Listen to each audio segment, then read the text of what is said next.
Magnus plays e4. Alireza plays the opening you gotta play to try to play for a win. Magnus plays the Alpen. You gotta play an opening where you take no risk, put all the pressure on the opponent to try to win the game. You play c3, you play an Alpen. Knight to f6, e5. This is all normal stuff. b6, Firouzja deliberately plays some ridiculous move because he simply cannot play.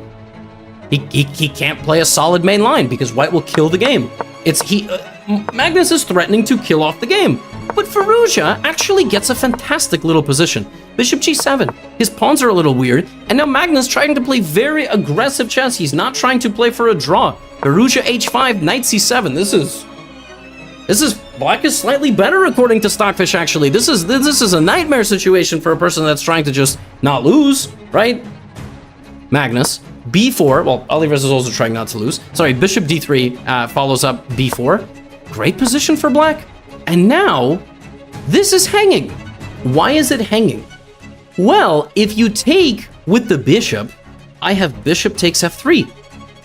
Right, knight takes e5, knight e5, bishop e5, bishop f3. There's also knight e5, pawn to d6 with a skewer. Alireza Firouzja can play knight takes e5 and take over the game. But he spends 2 minutes and either doesn't see it or doesn't like it. Misses something, plays pawn to d6. Magnus immediately pins that knight to the bishop, castles the king, and the chances for black are gone, and he once again has a near 3-minute time disadvantage. Alireza is trying to do his absolute best, but Magnus trades off the material. Pieces are about to fly off the board. The bishop is going to fly off the board, the knight is going to fly off the board, the queen is going to fly off the board, rook c8. Rook c1, Magnus just keeping it uber solid, 3-minute time advantage. Alireza's got to do something. He jumps the knight in. Magnus immediately cuts the connection between the knight and the queen. Alireza plays bishop takes. Magnus grabs the knight. His left side pawn structure completely intact. 3-2 is going to be a big problem for black in all endgames. Bishop goes back to b7, queen e3, and suddenly here come the rooks. And at this point, Magnus knew. He knew.